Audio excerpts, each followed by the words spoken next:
Hello, everybody, and welcome to episode 2 of the Truth, Beauty, Freedom, and Love podcast. And on today's episode, I have my beautiful, wonderful friend, Joanne, also known as Tiny Aphrodite. And I first met Joanne in real life under the trees in our favorite place to play music outside with Mr. Golden Era on the 1s and 2s.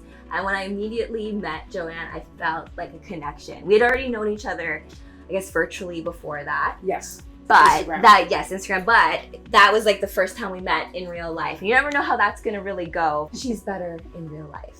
That's what I wanted to get out there. Perfect. And so since then, we've of course undergone Warrior Goddess coaching. I've introduced her to hopefully liking the gym more. Yes, I do like that. That's definitely yes, appreciate the gym more. Yes. Less, I guess, a different reframe of what the gym is and what fitness is and working out is and all that good stuff. As well as we've done your astrology chart, and we've also discovered that you're a writer, a reader, a keeper of stories, and as such also a character in my Dragon Warriors saga. I am so pleased to introduce all of you to Joanne. We're going to be talking about stories that nourish your inner child. That's going to be the theme, but I'm not going to keep it strict to that because, you know, conversation can go where cosmic conversation can go. And so with that, Joanne, I throw it to you to leave our introduction. Okay, so then I also remember the day that I came down. So prior to that, it would have been communications through Instagram and commenting on various posts, and then you had that one day where you invited everybody to come down. I was debating whether or not I should, but I felt the pull, and then I decided, yes, you know what? I'm actually going to come down, and it was a beautiful, warm, sunny day. There was a lot of freedom. It was a beautiful day. It was. We lucked out on that day. We had some sunshine. It was good. Yes, and then there was just beautiful music, and then dancing, and sort of a sense of freedom, but also that sort of sense of grounding. Because I think we also we had the medicine wheel there too. Remember? Yes, that's right. And then we were also barefoot. Yes. So there were a lot of wonderful moments. You have to do that again. I haven't done that yet this summer. Yes, and I don't typically do that sort of thing, and I don't typically ground myself. So it was like one of the moments where I actually let go to do that. So I remember you were such a vibrant, pocket of energy. Okay, and I wore yellow that day. I remember that. Yes. I was gonna say you wore yellow, right? Yes. Oh my gosh, the dress. Yes, it was a yellow dress. So I think it was also summer and sunny, and it was all the that's things very Leo of you as well. Oh, yes. I forgot to mention that I've been getting all my guests to give me your astro stack. Okay. Which is your sun sign, your moon sign, and your rising sign. I call that like your astro stack because it's your main 3 planets, or well, not 3 planets, but your main positions of your chart that kind of like lay out the foundation of your personality, I guess, or persona. All right. So you're a Leo. Sign. Yeah, I'm a Leo. I'm definitely a Leo. She's definitely Leo. Definitely a Leo. But I try to hide from my Leo-ness. I try not to make it this big thing. I try to withdraw. And I wonder why that is. It's because your moon. My moon is Taurus, and then I'm a Gemini rising. You're definitely a Gemini rising too. Yes. That writing and the ability to communicate, and how I have to say that when we do workout sessions, every once in a while, Jen, you'll just throw like this nugget of wisdom. Just like a mic drop thing. I'm like, I should have recorded that because you just keep it, and then but it's lost. It's gone into the ether, yes. Which is fine. I heard it, so it happens. So it has resonance within us. But I think that's the other thing. I think the also with the Gemini, and you'll see it now, is that I talk a lot and I talk There's fast. There's nothing wrong with talking a lot. But it's one of those I find. But that's how I realize. Yes, you know what? That is my Gemini rising aspect. I will get a lot of words, and there's always a little bit of information that comes with it. And then I find that my moon and my Taurus is more in the home space, where I'm once I leave the outside world and I go home, I sort of pull myself inward, and then it can be quiet. It can be me and my music, it can be me and my book, and then it's that's very Taurus-y. Yeah. Yes, my Taurus resonates with that Taurus. Right, yeah. It's like, and that's when it's like, you know what? If I'm out there, I'm as Leo and as Gemini as you want me to be. But once I come home, it's like, please don't call me. Please don't knock on my door. Please don't do this. Just let me be. Just let me be and be quiet and relax and just not. And I don't necessarily have to engage. But yes, but it's very interesting to see how they sort of play. It's because also too because it's interesting. There's a new Teenage Mutant Ninja Turtles coming out because I did that talk about the fixed stars and how they line up with the Teenage Mutant Ninja Turtles, and they're all fixed, right? So you have 2 fixed planets, right? Yes. And they square off against each other. And that's why it can almost feel like that almost I can do everything myself showmanship aspect of Leo, the more performative aspect of it, can almost square off against the emotional need to kind of just be home with yourself. Yes, and or to have that they're there when it's bad. So there's the Leo who will be like, oh, this is a crappy situation, and you just got to do it. And then there's another part which is the Taurus saying, you know what, I would just love it if I just got a hug and somebody just said, oh, they're there, it's gonna be okay.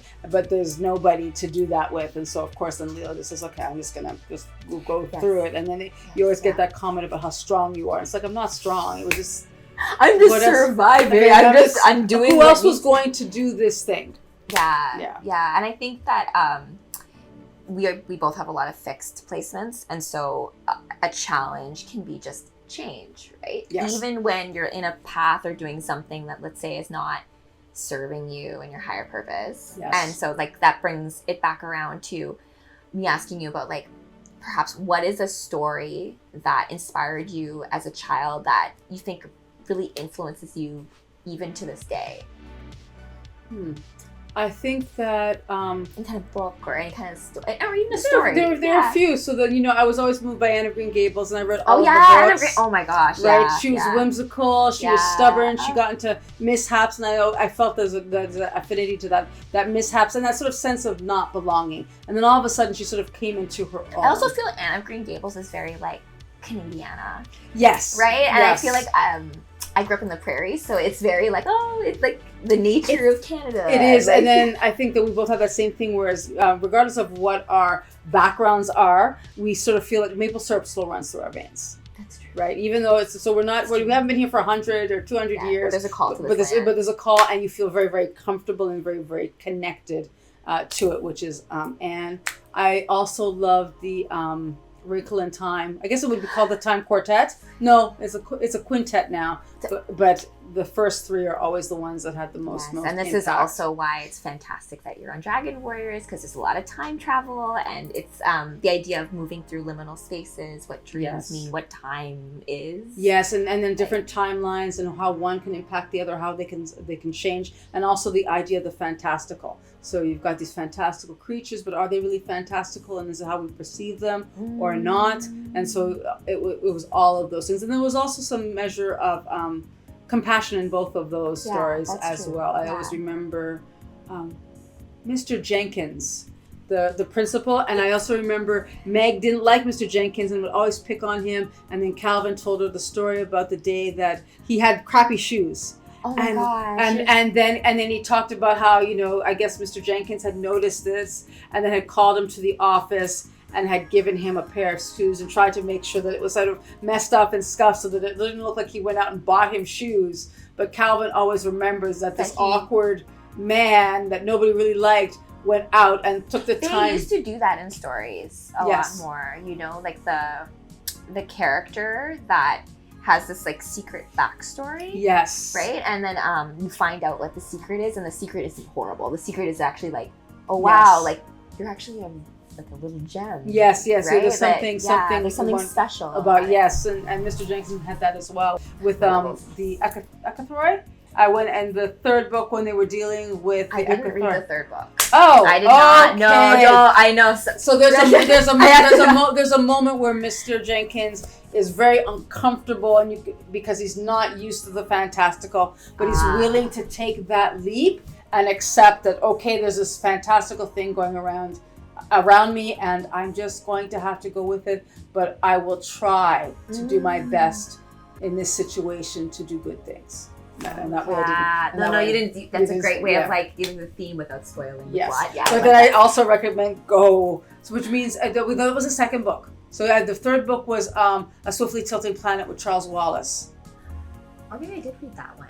So the first book is A Wrinkle in Time, and that's when they go back and reread everything. Yeah, so Wrinkle in Time is when they go back. Their dad is missing, and they go to the planet Kamazot, and it is there, and it is the brain, and they have to save Charles Wallace. Yes. The second one is when Charles Wallace is ill and there's a problem with his mitochondria. Yes, I know this. Yes, I read that one. Yeah, so I didn't read the third one. And the third one is the one where Meg and everyone is older, and they've gathered in the winter for the holidays. I want to say it's Christmas, and then there's a sense of impending doom because of a particular action, and then Charles Wallace is called into play. So all of the stuff that we realize that what makes Charles Wallace special comes into this moment, and then we sort of see how he might be fulfilling his purpose. Oh, cool. Oh, yes. So I should actually read that book. You should really, really read it. It was very, very wonderful, and it does play into that sense of the Dragon Wars as well, in terms of timelines and what our actions can do, and how we can take various types of tools based from our different timelines, and how they might be of use to us now. Oh, no, 100%. Yeah. Yes, and that goes back to also like your role, or like special sauce in the Dragon Wars, in terms of being like a keeper of stories. Yes, and the importance of stories. It's so crazy because in NLP, or neuro-linguistic programming, they talk about the concept of limiting belief systems, right? And all of these are just based on the stories that you tell yourself and what you believe, right? And so it's a matter of, ultimately, the purpose of the Dragon Warriors is to create a new mythos for this Pluto and Aquarius generation that's coming up. Because when I was growing up, I had like Narnia and A Wrinkle in Time, and this is just a way of giving, like, these writers are long gone now, many of them, right? And so it's a matter of now creating something that still has that kind of resonance and allows us to enter those worlds, but enter those worlds purely, because I think that was the other thing. And when they wrote those books, also, you may or may not have gotten a sequel or as a trilogy, but now when somebody writes, it's sort of understood. You're doing a 3-book deal, right? There's a very different way that you approach the story. So and I think with the other ones, I think like with Madeline L'Ongle, I think she wrote the stories, and then all of a sudden, there's another story out there that she could pull. Whereas now, when you're looking at a story, or you're looking at somebody who's writing a story, they're trying to pull another story in, or like have like what the jump off point will be for the next one, right? Exactly. But I think that sometimes can cause. I think that not undermines it. It affects the creative process. I agree. And I don't know necessarily, like, I don't want to say negatively, but it can be stifling. I think sometimes it can be stifling. Did you read Ready Player One? Yes. Okay. Yes. There's a Ready Player Two. Yeah. But I didn't know that. But then, based on what I've been hearing people say, because there's a book, Ready Player Two. Yes. Yes, it was a book. So he did Ready Player One, and what's that one about then? I believe there's more to the Oasis and other things that are happening, but it seems odd now because everything was encapsulated in Ready Player One. Yeah, because it's one of those things where it's like, it was always just meant to be one story. Yes. And then you like forced a sequel where there was no sequel. And there's like tons of other stories where there was probably supposed to be a sequel that never gets made. Yes. And you're like, what the heck? Yes. And I think it's also discernment, but I think it's also pressure. So I think that he might have been quite happy to just walk away with Ready Player One, but then it's all of the things. And then we also don't necessarily know his creative process. That's true. So, we don't necessarily know what he was feeling. I think the other book that he wrote was Armada, and that was almost like that film with Adam Sandler, Pixels, where there's an aspect of video games coming back to Earth. But I think Pixels came out before Armada. Did it? I think so. I'd have to go back and check. But you see what I mean? So there's all of these things that he's probably going through as well. But at the end, it should have been just that one story kept. He created this perfect thing, but he's not allowed to be free enough to say, I'm just going to write, and then see. Maybe it might be 10 years from now, whereas other writers in the past could have taken 10 years. Well, look at what happened to Game of Thrones, right? Yes. Right? Like it ended up with an ending that probably it shouldn't have had, or like maybe. But it hasn't really ended, right? Yeah, that's exactly. Right? So and then we got an ending, but it was kind of like. It wasn't necessarily a true ending, and because everything else is still in motion in that written world that is still being crafted. Yes, it's still being like. It's still being tied up. And yes, it's spun. It's still being spun. But you still have this piece out there. Yes. That has a version, I guess, of how it would end. Yes. And I can see it working that way, but there is no. there's just no character buildup. Like I guess it's also just that's the different thing about reading, right? Yes. And how some books are just not meant for. Yes, and I think movies. also how we've developed as people, because now it's like, well, we need to have the story completed. Whereas in the past it would have been, oh, I don't have this story. Like it's interesting was with my daughter, because she got Dune. She wanted to read Dune. Okay. I bought her. She wanted to read Dune. She wanted to read Dune. And she wanted all the books, and I got her all the books. But I told her, I remember when I had That's a heavy read. Frank Herbert, honestly, I don't need to know about. There's just certain fantasy writers, they'll spend a whole 3 pages describing like one table. he's the Thomas Hardy of science fiction. So if you read Far from the Madding Crowd, you have that one whole chapter where he describes the sky, the grass, the thing, the heather, just to say that there was a shepherd on a hill. And I think that's what Frank Herbert does as well. And I get it, you're world building. Yes. Trust me, I know, but like I am more of a dialogue writer. Yes. And character development. A lot of people are more you're trying to set that stage a bit more. Yes. And I get it, but like, holy moly. So she wants to read all of Dune. Sure, yes, and I think she started, but it wasn't. I had my doubts, and she didn't. And also because she's a Game of Thrones person. So it's like, if they're not the same. I think she was looking for a vast, complicated world to get lost in. I will show you actually. Hold on. Yes. Stay there. But it didn't satisfy her. But I also had that moment where it's like, I remember, you're getting this all at once. Here's all 6 books. But I remember having to wait for the next book to come out and not knowing if the next book is going to come out. So this book is Dragonlance. Okay. It's a little dusty. But it's 3 books in one because it's the trilogy. Yes. I stole this from my sister. She got it. I inspired her. Yes. Dragonlance is a book that was created based on the Dungeons and Dragons game. Oh, okay. Yeah. Which I've not played. I know, but and many of the RPG games that you see in video games right now are all based on Dungeons and Dragons. Yes. Stranger Things had Dungeons and Dragons in it because we're in an RPG game right now. Yes. And that's what I feel like astrology also gives you. It gives you I look at your rising sign as like when you come into the game, I'm gonna play this game as an elf. I'm going to play this game as a warrior. I'm going to play this game as a sorceress. Yes. It's that initial kind of like... Yes. Not, I don't want to say superficial, but it's like, I'm going to play it as this. Yes, whereas I'm always stymied. I'm like, I don't know exactly what I'm going to... Well, that's Gemini, though. Yes. It's like, oh, maybe, you know what, I'll just pick it because she's got purple hair. That is a very Gemini way of approaching it, though, because like, I'll just change it. Yes, or I'll figure it out. I'll figure it out as I go along. Yes. Yeah, but like that initial thing. But it's basically, it's got dragons in it, but the dragons are like a race unto their own, right? So in Dragonlance, the way that they have their orders are, you have good, evil, and neutral, and then you also have chaos, order, and neutral. Yes. So you can be like chaotic good. Yes. Right? Or you chaotic evil. Yes. So it could be order evil and order good. And they would approach those things in very, very specific ways. So order good or evil would be very methodical in their approach. Yes. Whereas, and sometimes order good can be a little bit too much. Understood, yes. You know what I mean? That's what happens.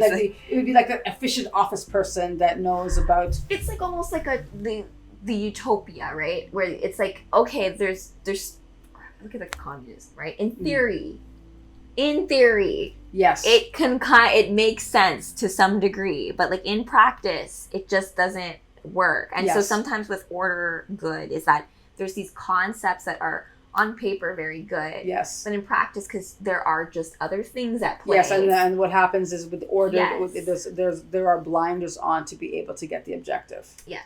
Okay. Yeah. That's the danger of it. But at the same time, my favorite character of all time, like Sturm Brightblade, and I remember the characters talked in here about when they killed Sturm.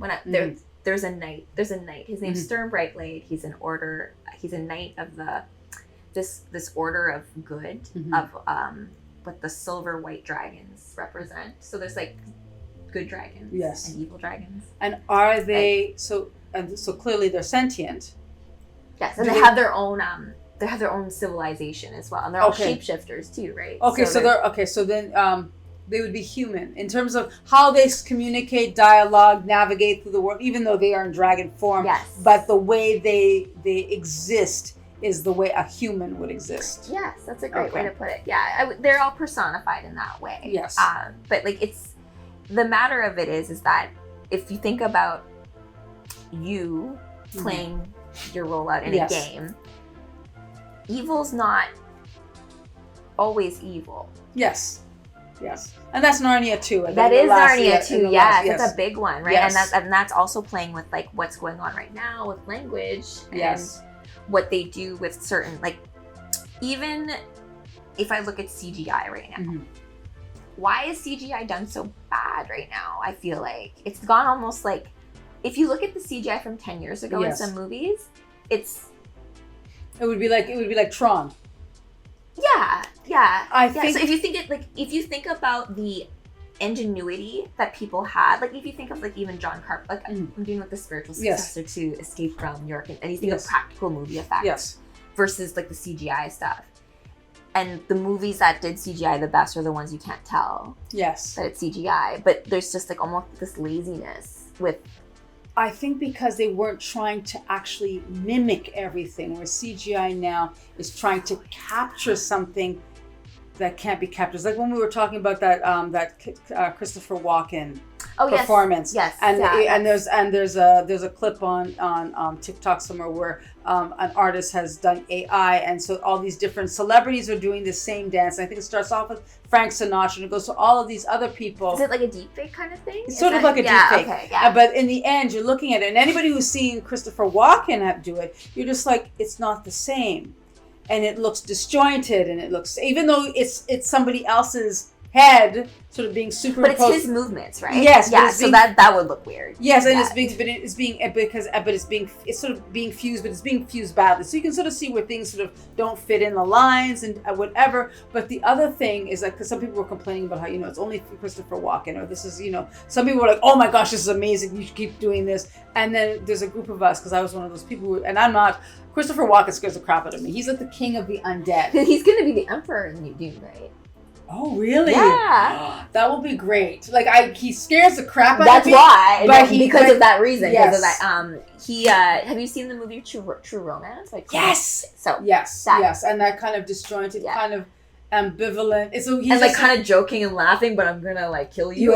Yes, and you can't quite tell if it's really, really humorous or if he's just crazy or if it's a nervous state. Like, you just don't know. And so and that unknown, like it's that weird unknown. He would also have been really great in the Marvel films as one of the the Immortals. It was Benicio del Toro was one, and I know the Eternals. Yes, the Eternals, and Jeff Goldblum was one. Christopher Walken, if it was possible to make him one, I think that would have been He would have been a good like head one. Yes, there's something about his personality and his delivery and the way he does things that's very, very, very interesting, and he can sort of pull himself out of, like, none of us know who Christopher Walken is, and I can't think of an interview where I'm seeing Christopher, I have no kind of data bank storage of Christopher Walken. Truly is. Exactly.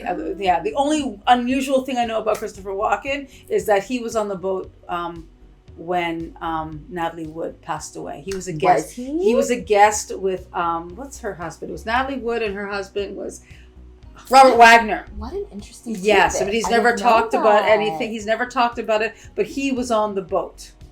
What does that mean? I don't know, but that's like one of the only salient things I know about Christopher Walken that I can sort of say, well, how does he navigate through life knowing that, like, do you know what I mean? There's a whole bunch of, but that's the only thing I couldn't tell you. And then I know that he's a dancer, and then that video that makes sense because he did the dancing. Oh, weird thing. There was a group of films that were done in the 80s that were sort of like to mimic Disney films, but they were all like a knockoff kind of thing. Yes, but it was a European production company, and I believe it was Italian. Okay. And so they did things like the Frog Prince and different types of stories. But they do a version of Puss in Boots. Okay. Christopher Walken plays Puss. I feel like he'd be a funny puss. He's a very funny puss because he's not a cat. He is a human, and he's got his mustache.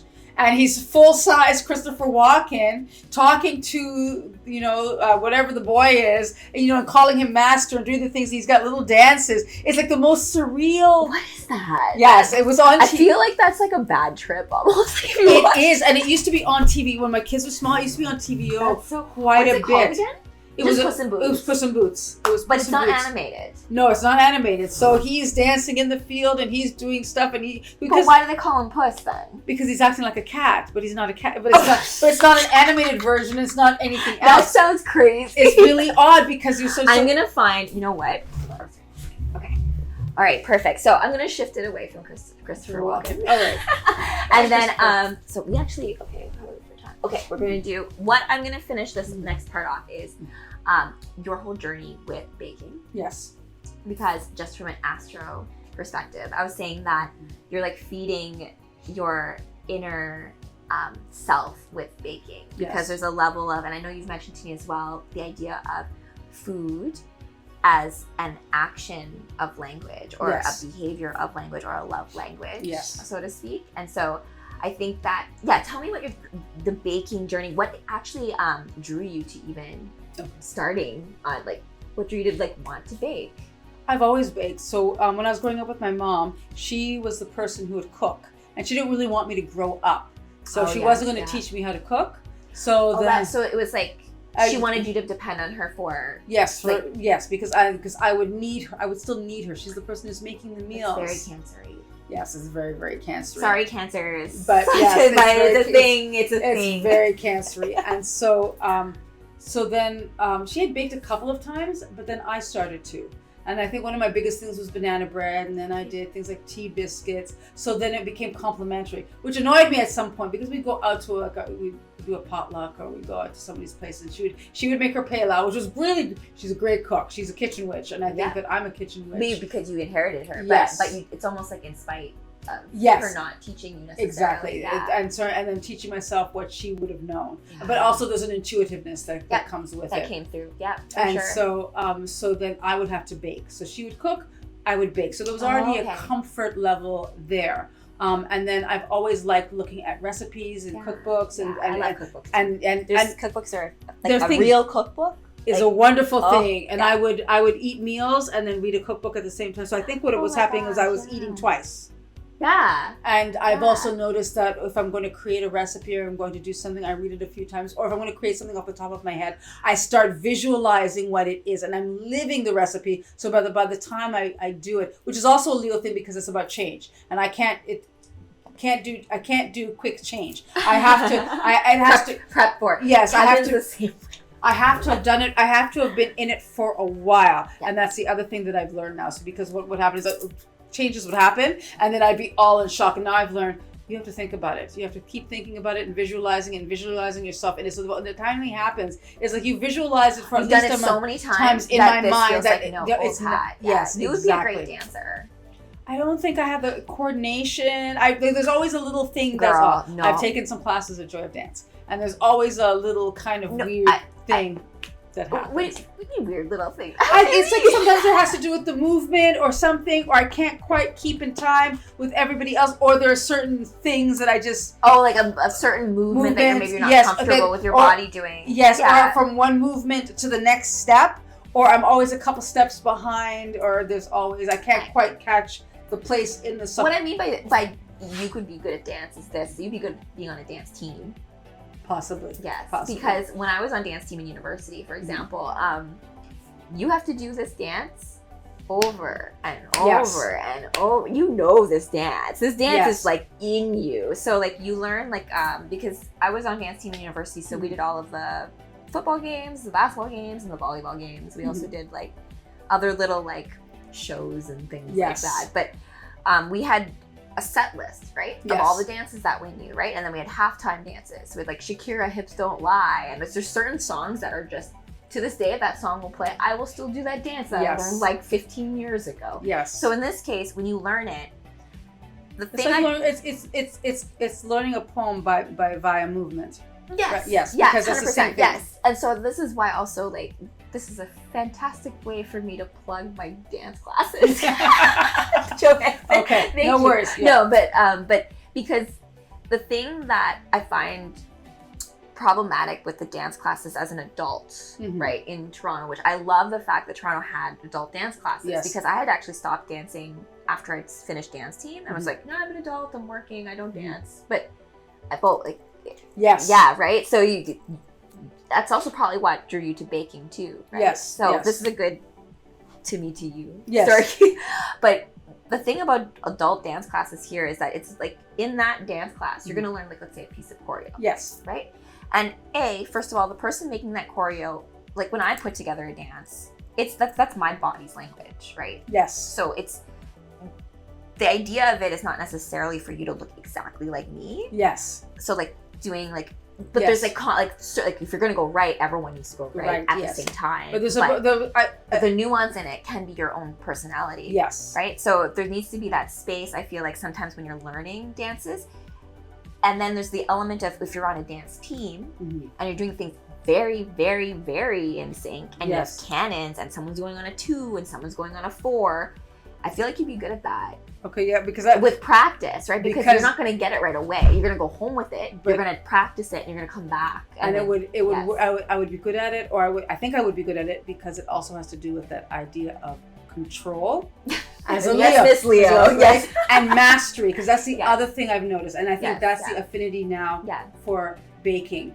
There's a mastery to it. Now, I'm a person who has no degrees. I'm not educated. Like, I have no formal education where there's no paper that says I have mastery of something. So I've always felt a little lost. And I have people in my life who are engineers, and of course, with an engineer, they get a big piece of paper. Yes, they get to wear accolades. Yes, but they get to wear the iron ring. Oh, yeah. Right. So they belong to this. They belong the builders. To this, yes, they belong to this collective.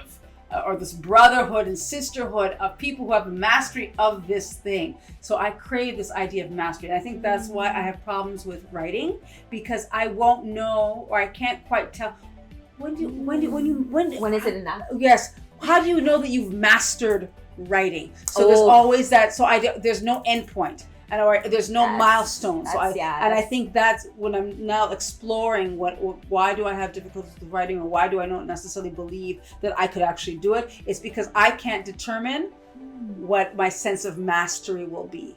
Interesting. But I have it with the bread. So when I'm baking now, it's like I love that. There's a thing, and I pick up, almost like you'll learn from the bread. Yes. How to incorporate that. Yes. Feeling. Exactly. And then it's also when getting stories. So there's a type of person in African culture called I think it's a griot. I always say griot because it looks so much prettier, but I think it's a griot, and they are storytellers. I say griot. Yeah, it sounds fun with griot. But I think that's a person who acquires stories. And I think it's referred to in the Book of Negroes. I think that woman who collected the names, she's considered a griot. She has all of their stories, and she keeps them. Sorceress who keeps everything together. Yeah. Yes, and so I feel that that's something else. I get people's stories, and I collect them, and they're at my disposal to help others. And it's sort of that same thing with bread. The bread is not just sustaining me; it's sustaining others.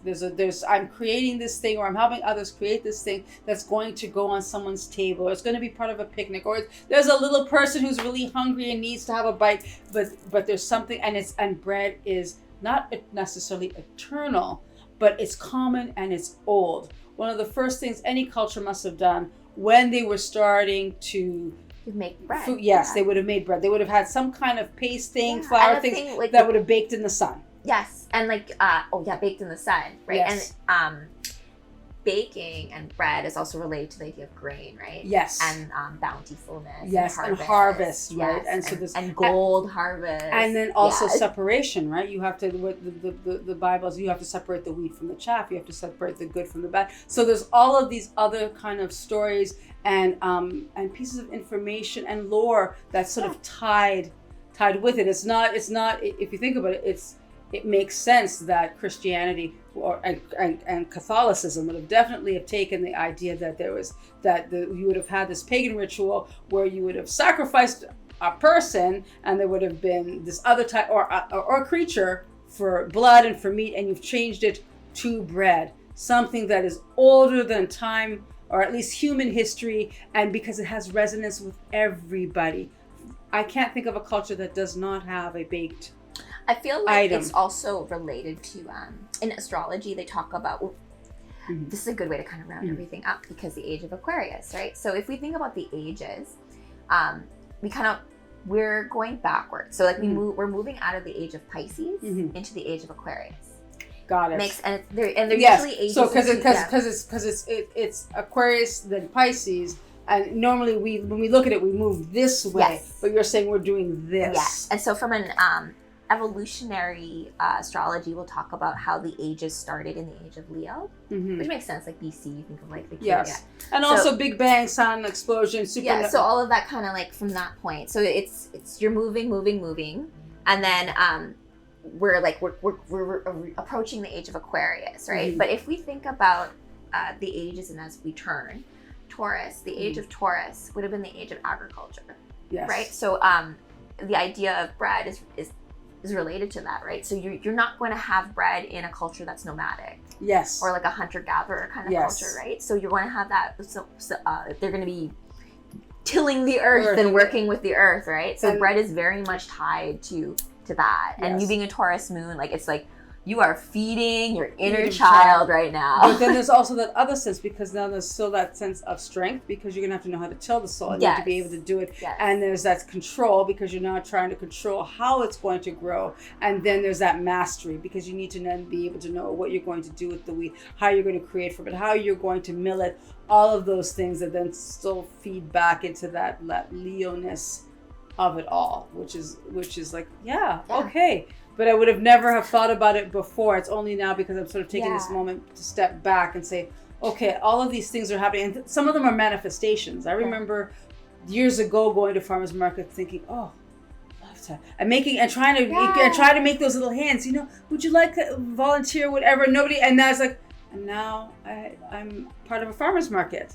And now I always wanted to be in food, though. Right? I always wanted to be in food. And now it's like, oh, I do stuff with food, and then it's also wanting to be able to write, and then it's also being able to be other writers. Yes, and it all seems to, and all these disparate threads that I didn't see how they were going to connect or how they were going to get anywhere. Especially when I was in an office job for at least 10 years, and all of a sudden now I'm in this kind of free flowing, nebulous, but still very, very structured world, and it's like I could not have foreseen that would have been where this. You ended up. Yes. Yes. So, okay, that's a beautiful way to end this podcast. But I think what I want to leave this with is like the idea of mastery. I think is a beautiful one of self, and because it's also related to the idea of sharing those stories of truth, and like having mastery is also a part of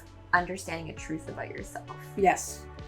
Because, put it this way, the beautiful thing about Astro is that you could live out all these different storylines when you come into this existence, but there are going to be ones that are yours. Yes. Like yours to do. Yes. That also others, like me, need you to be you.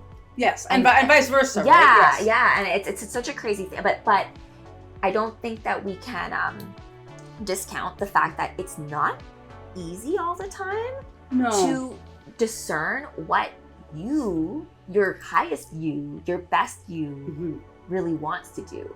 Yes, and I think what happens is that then you're always being filtered. Because I don't think I would have known what my best view was supposed to have been, or especially when I was younger. Yeah, that could be a little, Yes, but it's like, well, now I'm like, oh, okay. I feel comfortable in it. And also willing to accept it. Yes. Right. Whereas I remember being younger, and it's that same thing with the formal education. I worked in customer service for years, but there's always that's not good enough, right? It's just it's that type of job. And now I look on it, it's like, well, part of my best me is the fact that I'm really good at customer service, and it's not about selling the thing. It's about making sure that the person that I'm dealing with has had a satisfactory experience, which still goes into being able to feed someone because it needs to be satisfactory, or writing something because it needs to be a satisfactory story so that there's resonance within that person. It's like, yeah, and it all still goes back to this one skill that I felt that I shouldn't be involved in because I was deterred from doing that because it wasn't going to be good enough. It was going to be menial, and it was going to be all of these other things. But then as a result, I cut myself off from my true self. Yeah. And now that I'm working into it, it's like I've decided, oh yes, you know what, or accepted that's part of who I am. But then all the other things sort of fall into place now, where it's like, yes, and I'm engaging with other people, and I'm engaging with clients, and I'm engaging with you, and we're creating and we're doing things. Yes, yes, right? And we're actually, building. Yeah, we're building. And I hope that everyone takes this conversation to heart. If you are thinking about doing something that, you know, that little part of you says, like, why do you want to do that? Or that fear of, you know, what's going to happen. And they always say, well, you know, you don't want to be on your deathbed and you're going to be filled with like, why didn't I do this thing? But also it's like, why give yourself that one little moment to at least just try and sort of see and explore it and see if if it's a jacket, see if it fits. That's a good thing. Right? Just try it. Try it on. And maybe it's not a jacket, maybe it's a scarf, but you'll look at it and you'll see, oh, but it does complement me, or it feels differently than the way I thought it was going to feel. And then it might not be the whole thing, but it might be a small facet, and that small facet then allows you to do others. Or to go back to bread, it's one of the ingredients. And then, you know, if you have all of the other things, if you have the starter and the yeast, but you have this ingredient that adds the flavor, like we were talking about some of the breads, and it's like one of the breads that's really popular is this bacon caramelized onion and smoked Gouda. Amazing. It's really, you should have really brought good. some. Yeah, it's proofing right now. So but it will be at the market tomorrow. But it's that one thing where it's like, you know, which market? It is the community market that's connected to the Leslieville Farmers Market, and it's on Thursdays at Coxwell. Okay, and good. Gerard. Yes, drop that too. Yes, yes. You can get the farmers market where you can get Joanne's bread. Yes. No. Chuck's bread. Chuck's bread. Johnson Family Bakery. It's Chuck's bread. Chuck's bread. But I get to be part of Team Chuck and Team Johnson. So, but it's really good bread, but it's that same thing where you're looking at all these little parts of it, and then if you eat it, it's like, well, how would it be without the bacon? Or how would it be without the smoked Gouda? You need all of those. You need all of those things. And you need bacon to taste like bacon. Yes, really good bacon. Yeah, right? Really as opposed big to chunks of bacon. Yeah, or like, you know, like turkey. Like, I'm gonna pretend to be bacon. Yes, or the tofurkey, and I don't mind, you know, and it's not, and it's like when I look at that, I just want food to taste good. So it's not about vegan. When you talk about vegans, I just like, it's like, but we don't have to pretend it's anything else. It's just, you know what, cashews don't have to be cheese. It's just yummy cashew spread with herbs, and it's got the mouthfeel. I love that. Right, because that's what it is that we should be looking for. Because if you're if you're trying to substitute something, you're not growing and you haven't changed and you haven't, you know, it's sort of like it's not cheese. Yeah, and I'll leave this with a story because it's you were saying like sweeteners.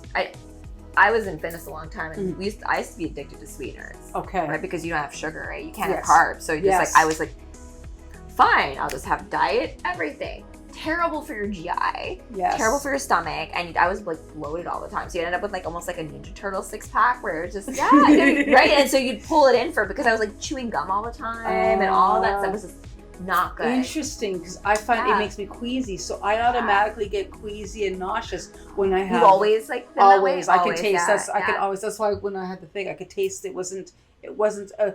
Whatever real sugar is or a real sweetener is, it's not the same thing as the artificial. And it's because they played around with molecules. So your body recognizes what a molecule is, and it's a different type of molecule. Yes, and like that's also related to like the pharmaceutical grade psilocybin that we see out there in terms of psychedelics and all of that as well. Like and every kind of drug, right? And like caffeine, like whether or not it's synthesized caffeine versus like coming from a coffee bean. Yes, right? or collagen, right? Because there is marine collagen, and then there's animal-based collagen, and it's like, do they actually do the same thing? Do they actually form the same way? How do they actually work? Then they might be doing things for your body, but we can't necessarily believe that the marine-based collagen will do the same thing as the animal based. Yeah, and you that goes down to like different substitutions and things like that, right? And I think it's a matter of like, just be what you truly are. And if you're gonna have sugar, like that's why I like even like my handle on Instagram is Sugar Rachel, because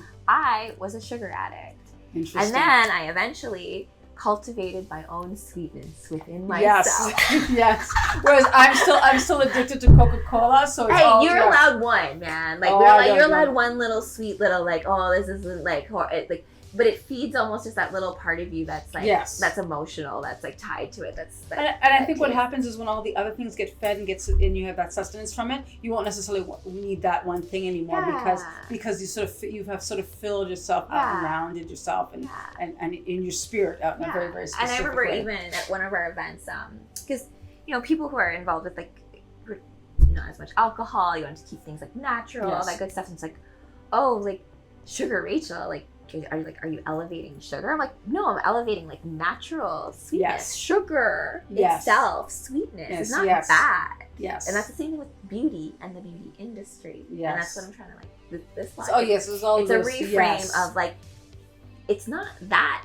So it's a matter of how you create meaning behind things. You tell stories behind it. So then you provide context so that we don't end up with these words that trigger each other and make each other upset. So it's like my tiny Aphrodite-ness, right? Because it's an Aphrodite, but I recognize that there's some element of the goddess and femininity and sensuality that I'm trying to embrace more. Because sometimes when you're younger, you don't know how to accept it. It's a very heavy, powerful thing, and you're like, I don't know. And then you don't necessarily know how to deal with other people dealing with it or reacting to it, and then you might be in a situation that you don't necessarily know how to handle. There's all that, and then there's also this little tinyness that is still in my stature, but also with the fact that there's this connection to this goddess also means that there's strength and there's might, even if it's in a small package, right? Oh, yes. 1 grain of salt is still very, very potent in terms of flavor.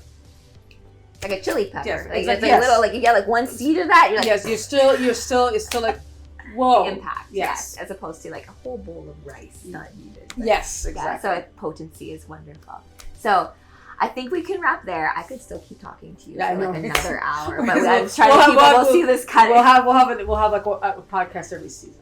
Yes. And then we can revisit. And revisit how things go. But also we'll be having some Warrior Goddess roundtables as we discuss all of our different powers and how they relate to Astro and our own personal starseed blueprint and what we're here to do on this earth. Because ultimately, it's about us discovering our soul mission. Yes.